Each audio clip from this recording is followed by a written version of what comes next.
speaking of spending money on Ammo is expensive. What's going on with that? Because it was going down, or it seemed to be going down. It's still going down. Your NATO standard rounds are still going to be the least expensive price points always. We're starting to get a little more stuff in stock, but the sticker shock from people that come in looking for things that maybe they purchase once every 3 years because it's a gun that gets shot so rarely. And now they're seeing that the price on 4440 has jumped significantly, or how come nobody's carrying any of that, 30 super carry? Was that a thing? 30? Yeah. Well, and it supposed to be the next big thing, but I don't know. Those Wildcat I'd probably pause on Wildcat cartridges, right? But that's just me. I mean, I love Wildcat cartridges, just they're unusual, but they work best for people who reload, it seems. True. Or if you have multiple guns, I just happen to have this one as well. Yeah. What are you gonna do when they discontinue it and you're sitting on a ton of 45 GAP ammo and you don't have any GAP guns to run them through? It's a different caliber. It's not something that's compatible or going to fit in any other firearm that you own.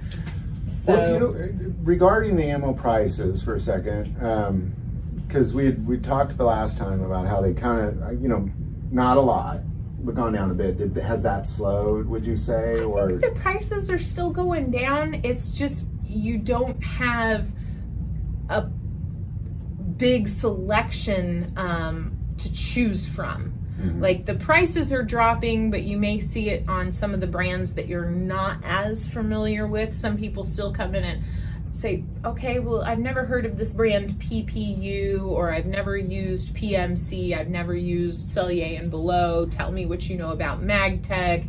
Like something that some person somewhere in the country thinks is super common, and you get to another place and people are like, well, I've never heard of that, or I've never used that. What's the performance like? It's like, well, like anything else, but once again, never shot your serial numbers, so I can't tell you how your guns will perform with this ammo.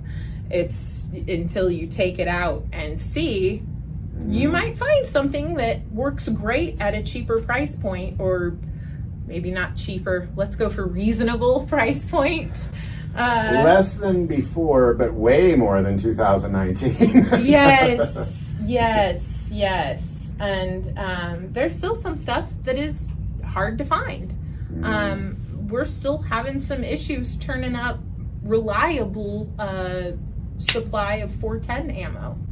So that one, the shotgun ammo, is the one that surprised me, because during the ammo shortage, like, it felt like there was a little bit of everything. We got a little bit of this, none of that, maybe a touch of that, but just aisles of 12 gauge shotgun shells. Oh, 12 gauge is number one. So it's still number one. Okay. 12 gauge is still number one. 410 is the tough one. 410's tough. Yeah, you don't get as many people sport shooting with 410, but you do get a lot of people who use those as great garden guns, farm guns, training for youth on shotguns. 410s used to be the number one go-to. And there's lots of kids that used to go out, oh yeah, we'd go out rabbit hunting with a 410 when we were little, or squirrel hunting, and dad or granddad would take us out with the 410 rifle or the 410 shotguns, and that's how we learned. So